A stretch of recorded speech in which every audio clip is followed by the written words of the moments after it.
Welcome back to Capitol Review. Financial uncertainty in the district right now as city leaders prepare for a $1 billion budget hole. The mayor's office now implementing a hiring freeze, and more spending freezes are on the way. Now, if the House would have passed the budget before going on recess, D.C. wouldn't be in this position. Congress passed a spending plan that reverted D.C. back to 2024 spending levels. And now, first responders like firefighters and police say that lives could be on the line. D.C. News Now's city and government reporter Mariel Carbone has the details. As D.C. wrestles with big budget decisions, it's obviously concerning. Public safety agencies are concerned about the front lines. So we're just concerned that if people call 911 today, they're not going to get the same help that they would before we went through these budget cuts. And David Hoagland is president of the D.C. Firefighters Association and says spending cuts could be devastating to the department. It would be pretty catastrophic. But that could be the reality. This week, the mayor froze hiring and promotions across all government agencies, including public safety, as she tries to make up for a $1 billion gap in the budget caused by Congress.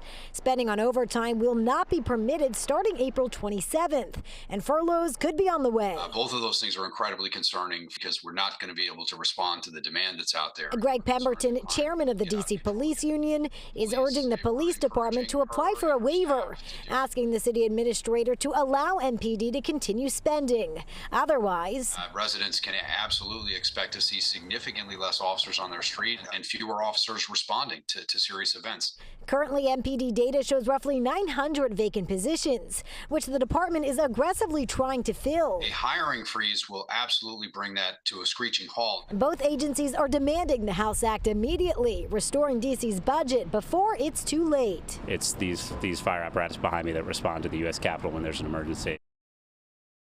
And joining us now is Mariel Carbone. Mariel, thank you for joining us. Yeah, Mark, thanks for having me. Well, Mariel, despite the current situation, can Congress come back and fix this?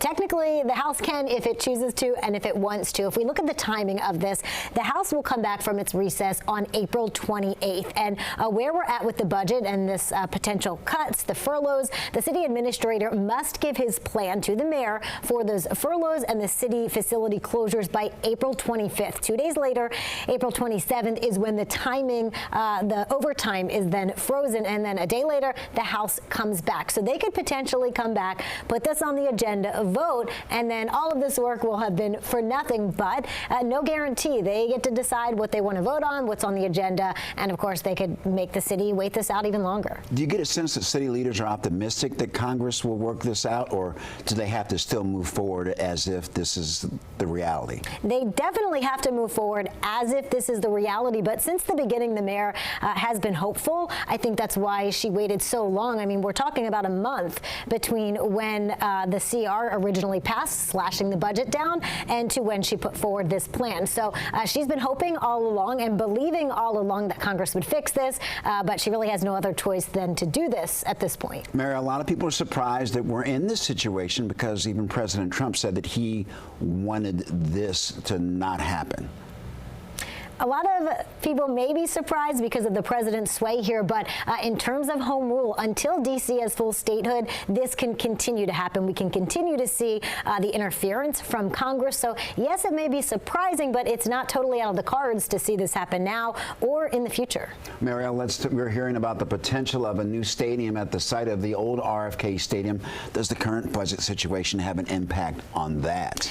In some ways, yes. Any funding for a potential stadium deal, a potential new stadium, is expected to be in the 2026 budget. Normally, we would have that proposed budget already. Council would be debating it. There'd be public input. But because the city is currently redoing its 2025 budget because of the congressional interference, the 2026 budget is now delayed. So we're expecting to get both of those in the coming weeks. So in the sense that this is delayed, that's the impact. We are hearing from sources that there are ongoing negotiations between the district and the commanders for a potential deal. So we're really going to have to wait and see in the coming weeks what happens with that. And Mario, you've been covering this story now for the past couple of weeks.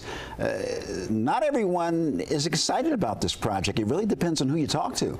Yeah, if you go to the neighborhood around the old RFK site, there's certainly some mixed reactions. We've talked to people that live nearby. They're excited. They want their home team back in the district, but it comes with a lot of headaches for other people that have been living there there for a long time. We've heard about traffic complaints on game days or concerts, litter, even public urination from one gentleman this week. So it's definitely a hot button issue. There is a ballot initiative to prevent a stadium from going in that site. People want to see more affordable housing there. The mayor has said we can do it all. She says there's a way to have a stadium, have affordable housing, even a youth indoor sports complex. So again, we have to wait to see what's possible, what's on the plan, but certainly some strong feelings on both sides. All right, Mariel Carbone, thank you so very much for joining us. Yeah, thanks, Mark.